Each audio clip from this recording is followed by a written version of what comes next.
For today's video mga mima ay gagawa tayo ng homemade condensed milk. Para sa ganun naman ay makasit tayo ng pera at hindi na tayo kailangan bumili sa market. So panoorin nyo ang aking video hanggang sa dulo para malaman nyo kung anong mga recipe at kung paano ko ginawa ang ating homemade condensed milk. Everyone, hello mga mima ko. So mag-start na tayo. So nagsalang na ako ng ating kaltiro. So maglalagay tayo ng butter na 2 tablespoon. I-dissolve natin ang butter hanggang sa hindi mag-melt. So kapag nag-melt na ang ating butter, so maglalagay tayo ng 1 cup na water or 250 ml of water. Then mag-add tayo ng sugar na 1 cup of sugar or 250 ml of sugar. And then, imimix natin hanggang sa hindi mag-melted ang ating sugar.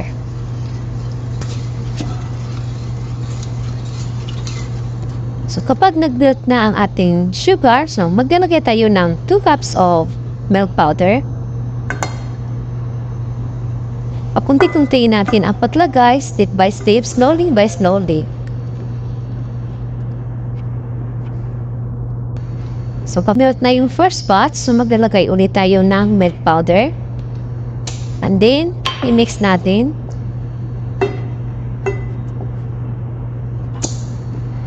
And then, another 1 cup of milk powder. Kasi 2 cups man yun. Yung nauna, 1 cup. So, pang 2 cups na ito. I-mix natin.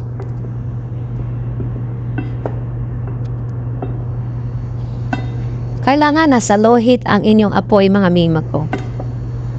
Lagyan natin ang ating kalahating milk powder kasi nauna kanina yung kalahati. And then, i-mix natin. So, patay na natin ang ating apoy.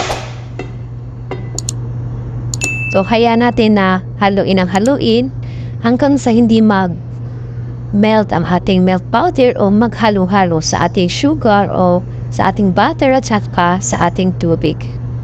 At sa pa mga mima ko, ito din yung paraan na para ma-preserve natin ang ating homemade condensed na hindi mag-spoil ng mga ilang araw para tumagal siya na 1 month.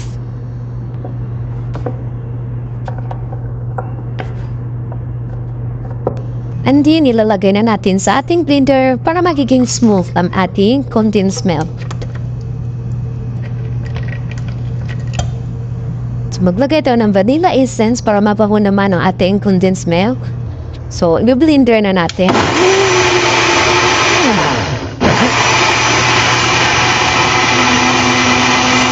So, tapos na. So, lalagyan na natin sa ating jar.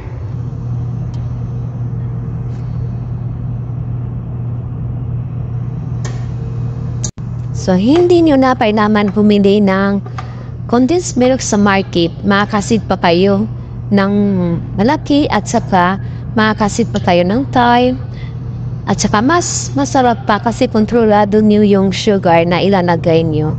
So, ito na yung ating homemade condensed milk. So, pwede ito pang preserve ng mga 1 month kasi niluto natin.